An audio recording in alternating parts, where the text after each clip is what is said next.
Dr. Jessica Houston, it is such an honor and a privilege to have you on my podcast today. Welcome. Thank you so much. Thank you so much for having me. I am excited to be here. Oh, I can't wait to share with the world your expertise and your wisdom, because you are a workplace wellness expert and the founder of Elite Speakers Institute. So exciting. So before we dive into all of that, everybody has a story, and I like to share with my listeners people's stories, because that's how we learn. That's how we grow, right? When we hear other people's stories and you're like, okay, I can relate to that, right? So tell us how you got to where you are today. Oh, wow. That's a long story, but I will try to abbreviate it as best as I can. I was born to a single teen mom, and I struggled with low self-confidence. We struggled financially. I had dad issues because my biological dad is an attorney. And so while he was financially stable, I was not. And so because of growing up in poverty, being picked on, just experiencing homelessness, like all of those things, being sexually abused as a kid, just experiencing oh my gosh, so many things, I sometimes think, wow, I am so grateful that I've made it to where I am, because so many people who've experienced a lot of the traumas that I've experienced, they aren't living the way I'm living at this point in my life. And so I'm super excited about that. But in spite of all of that, I graduated from high school early. I went to college, earned a bachelor's degree, a master's degree, a PhD in education, ended up being a professor, a speaker, an author. And so in spite of, I am here. And so that's why when anyone comes to me with, it's too hard, or I'm not enough, or I'm not confident, I'm like, oh no, I've been there. I've done that. I've dealt with low self-confidence, intimate partner violence, like you name it.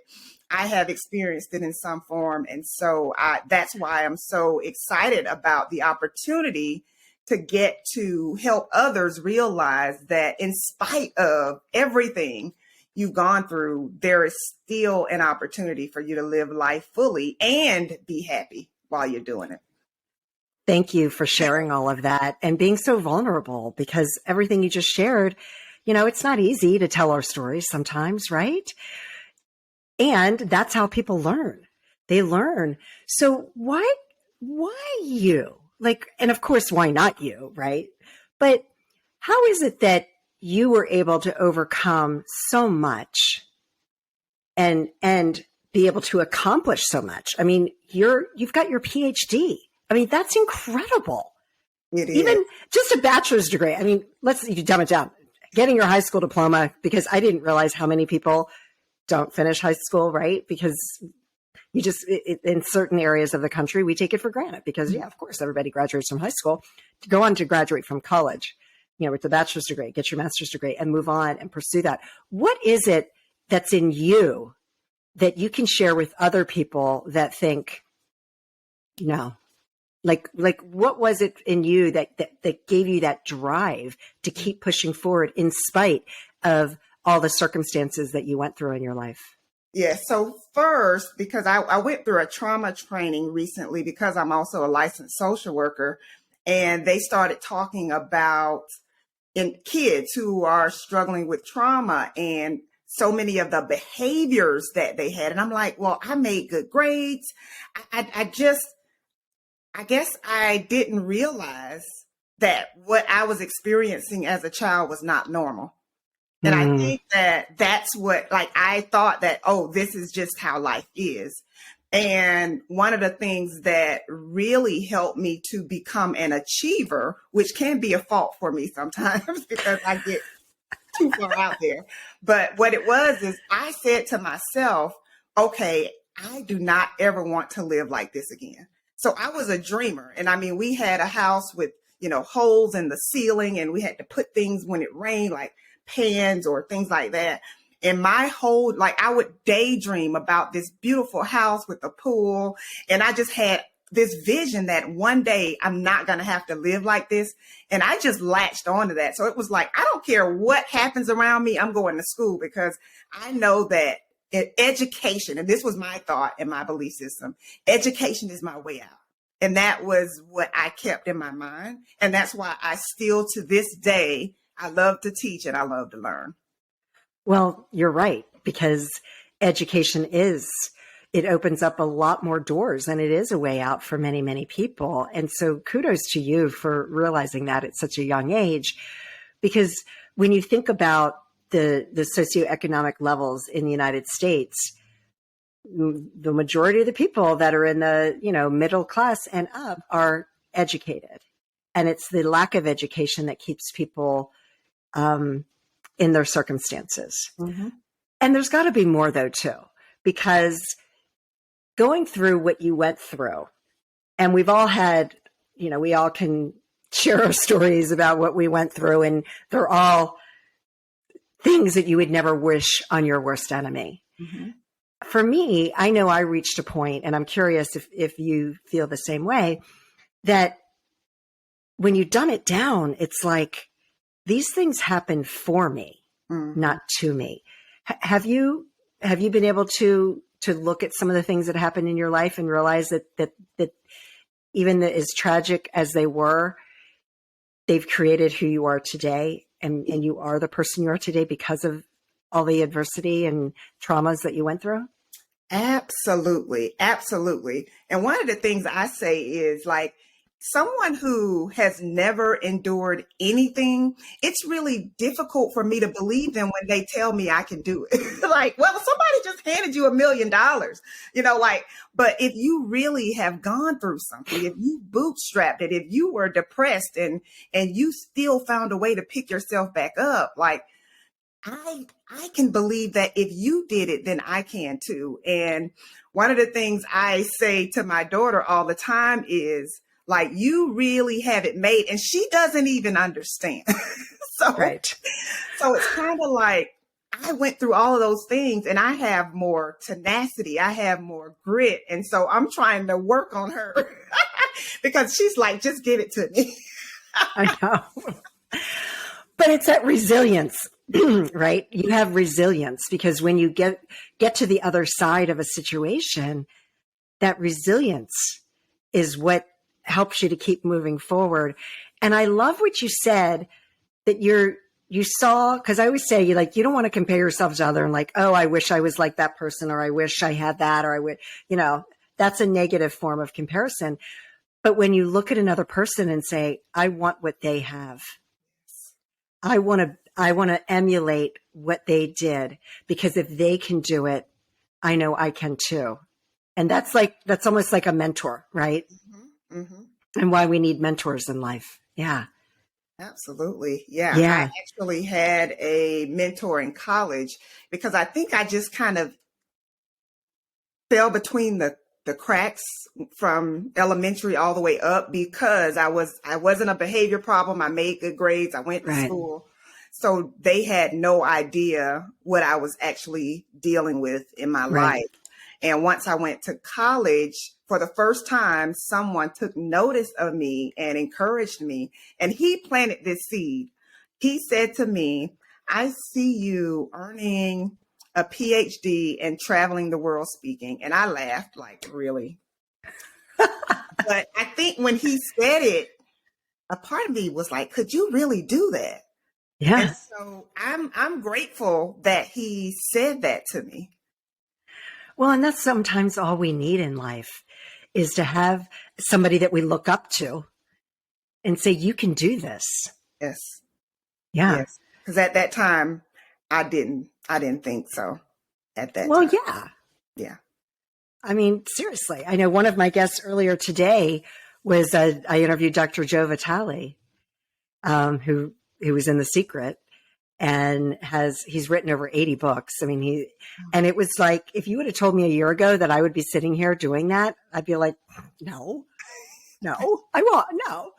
And, but I have to tell you, I have a coach and a mentor who has interviewed some of the most famous people ever. And he instilled that in me. He's like, of course you can. Of course you can. And I was like, I can? Of course. Why not? Why not me? Right?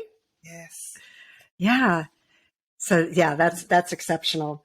So tell me how you got into the realm of workplace wellness expert. And I love that because so many people spend so much of their life at their jobs, whether it be remote or in person. And it's not always the most healthy environment. Mm-hmm.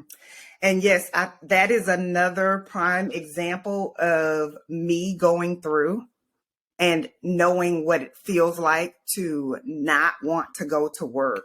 And so from the time I entered the workforce, for some reason, it was kind of turbulent. First, it was because I was, so young and everyone else was kind of like, you don't even have a voice. Like, we don't want to hear your ideas. They kind of like shut me down. And I remember I used to like call my mom in tears and I was like, but Mom, you always taught me to be respectful. She was like, yes, be respectful, but you're an adult now. You don't have to let people run all over you. But just because you spend, as you mentioned, you spend so much time at work.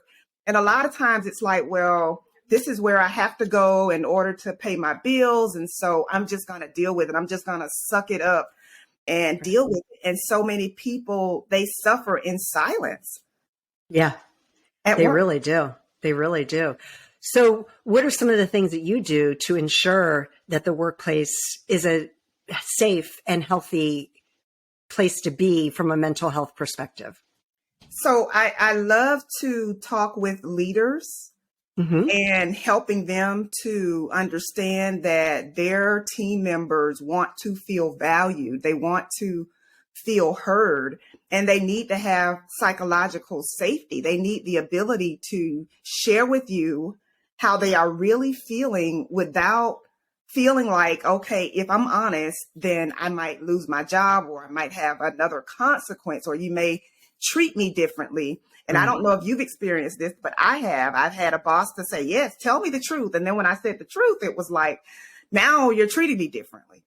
And so I think it's important to start with them, but also I like to speak with the employees and just give them some tips for their mental health, their self-care, and how can they avoid being burned out. One of the examples I use that sometimes it's not personal, it's personality. That person that's just the way they are. And you're thinking, oh, they don't like me. But sometimes you may be a playful person. Hey, good morning. And they're like, good morning. And you may take that personal, or their tone may be a little different in an email. And so sometimes it's just that we have to look at ourselves as well. And we've got different cultures, and sometimes you may have grown up in a different generation, and maybe you communicate differently. Like they call anyone, and I won't even say my age, but my age and up, they say we're old school. So it's like, we don't, you always want to pick up the phone, just send me an email. So it's like, when you get to this workplace wellness thing, you have to think about diversity. Well, yeah. And I know that a lot of people don't want to talk on the phone. I mean, I think I've got multiple girlfriends that we've never had a phone conversation. It's always over text, and then I see them in person. There's never a phone conversation. Yes. Yes. Yeah. And I mean, people are busy, whatnot, but I feel like we've lost some of that interpersonal connectivity, connecting with humans on a, eye to eye, one-on-one, and while technology is great and you and I are able to have an amazing conversation, we still can't look at each other in the eye, right? Because our camera's in different places and it's like, okay, but hey, we're here and we're able to spread our messages and it's all good. So what do you tell people when they don't understand that, and that how important it is to really connect, that verbal communication instead of text messaging or email? What do you tell them to really get them to understand that, like, we still need that? That's still an important part of being a human. Absolutely. Absolutely. And I think for some, it is really tough because you do, on the other end, have some people who you get them on the phone and they don't want to get off, or they come to your office and Right. you got to try to figure out how to get them out of your office. And so it's really about, giving and taking and just being honest. Like, I only have 5 minutes. And so Right. just say that up front, and you don't have to draw it out if you don't want to. Right. No, Yeah. that's really, really good. My husband's like that. He'll get a phone call and he'll just let the person go and go and go. And I'm like, sometimes I'm like, hey, dinner's ready. And then so that they hear, like, because I have to help him get off the phone because he just lets them keep going. Yes. Yes. But yeah, setting up those expectations in advance is definitely huge. So here you had a college professor, somebody in college, was it a Yes. professor Yes. or a Yes. counselor? It was a professor that told you you were going to be traveling around and speaking. And now you've got the Elite Speakers Institute. Talk about that. How serendipitous is that, right? Yes. Yes. Not Yes. only are you speaking, but you're teaching others how to do the same thing. So that's I incredible. am. Yes. So I've been speaking for 10 years, and it really started with me writing my first book, Women's Secrets. It's Time to Stop Suffering in Silence. Oh, I And love it. after writing that book, I started getting requests to speak. And so that's where it started. But it also started with me being terrified of speaking. The microphone was shaking in my head. I thought my heart was just going to jump out of my chest. Like, I was just like, oh my goodness, what have I gotten myself into? And it's like the more I did it, the more I realized I do have a gift in this area. And Right. so for so many people, I want to say to you that there are things that you have done that you do well, but there are things that you have never done that you do even better than you would even imagine. And like, so for me, I never imagined that I would be a speaker. And I definitely didn't imagine that I would be teaching others how to do it. And so at the Elite Speakers Institute, we teach emerging coaches, authors, and speakers how to build authority in their industry, how to speak with confidence, and then also monetizing their expertise on and off the stage. Because when you are a speaker, if that is your only stream of income, if you're not speaking, then where else are you going to generate income? And so we teach them about, of course, products, services, and being able to manage the entire scheme of your business and not just focusing on speaking on a stage. I love it. I love it. So what's next for you? We're almost out of time. What is next for you? And is there anything else that we haven't talked about that you'd like to share with the audience? So yes, for me, my goal is to really, really help more women get out of their shell, to defeat those limiting beliefs of Jessica can do it, Sandee can do it, but I can't. Like, you can do it. And so when I'm working with clients, far too often, like, we are having to work through all of the other stuff before we even get to speaking because they have so many mental blocks and barriers to them actually doing what they are telling me they want to do, but then they get afraid to do it. Yeah, that fear can be a big one. Well, I love what you're doing. And I love that you are challenging women because we definitely need more women speakers. We need more women sharing their voice, sharing their stories, because when we do that, we let other women know that you're not alone. And you have a community of other women that have most likely been through something that you've been through, right? Yes. I mean, we all have a story. We all have, stuff that has happened to us. So thank you so much for what you do. And where can people find you? So they can find me on YouTube at Dr. Jessica Houston. If anyone listens to Motiversity, which is one of the leading motivation channels on YouTube, I am one of their featured speakers. So they Nice. can find me on YouTube. I am on Facebook, on Instagram at Dr. Jess Houston. And then my website is expectingvictory.com. Expectingvictory.com. I love that because we all should expect victory, right? Yes, yes, yes.